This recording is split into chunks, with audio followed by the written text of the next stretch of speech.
Welcome to প্ৰতিদিন জিকে। আজি আমি আলোচনা কৰিম অসম বুৰঞ্জীৰ কেইটামান গুৰুত্বপূৰ্ণ প্ৰশ্ন উত্তৰ। অসমৰ বিক্ৰমাদিত্য আখ্যা কাক দিয়া হৈছিল? ক ৰুদ্ৰসিংহক, খ প্ৰতাপসিংহক, গ নৰনাৰায়ণক, খ চিলাৰায়ক। ইয়াৰে শুদ্ধ উত্তৰটো হ'ল গ নৰনাৰায়ণক। মিৰ্জুমলাই আহোম ৰাজধানী গড়গাঁও অধিকাৰ কৰিছিল? ক 1661 খ্ৰীষ্টাব্দত, খ 1662 খ্ৰীষ্টাব্দত, গ 1663 খ্ৰীষ্টাব্দত, খ 1681 খ্ৰীষ্টাব্দত। ইয়াৰে শুদ্ধ উত্তৰটো হ'ল গ 1663 খ্ৰীষ্টাব্দত। কোনজন আহোম ৰজাই মিৰ্জুমলাৰ আক্ৰমণত ৰাজধানী এৰি পলাইছিল? ক প্ৰতাপসিংহই, খ চক্ৰধ্বজ সিংহই, গ জয়ধ্বজ সিংহই, খ চুডাংফাই। ইয়াৰে শুদ্ধ উত্তৰটো হ'ল গ জয়ধ্বজ সিংহই। ঐতিহাসিক চিহাবুদ্দিন তালিচ অসমলৈ কাৰ লগত আহিছিল? ক ৰামসিংহৰ লগত, খ মিৰ্জুমলাৰ লগত, গ তুৰ্ভকৰ লগত, খ ইয়াৰে এটাও নহয়। ইয়াৰে শুদ্ধ উত্তৰটো হ'ল খ মিৰ্জুমলাৰ লগত। বিখ্যাত শৰাইঘাটৰ যুদ্ধত আহোম সেনাৰ সেনাপতি আছিল? ক লাচিত বৰফুকন, খ ৰামসিংহ, খ পূৰ্ণানন্দ বৰগোহাঁই, খ চিলাৰায়।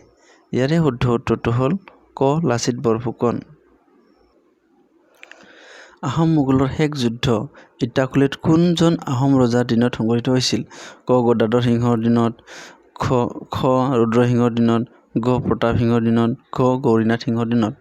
ইয়াৰে শুদ্ধ উত্তৰটো হ'ল ক গদাধৰ সিংহৰ দিনত। অসমত নৱবৈষ্ণৱ ধৰ্ম প্ৰৱৰ্তন কৰিছিল? ক শংকৰদেৱে, খ মাধৱদেৱে, গ চৈতন্যদেৱে, খ হৰিদেৱে। ইয়াৰে শুদ্ধ উত্তৰটো হ'ল ক শংকৰদেৱে। আউনীআটী, দক্ষিণপাট, গড়মূৰৰ আদি সত্ৰসমূহ কোনজন আহোম ৰজাৰ পৃষ্ঠপোষকতাত গঢ়ি উঠিছিল? ক গদাধৰ সিংহ, খ জয়ধ্বজ সিংহ, গ প্ৰতাপসিংহ, খ ৰুদ্ৰসিংহ। ইয়াৰে শুদ্ধ উত্তৰটো হ'ল খ জয়ধ্বজ সিংহ।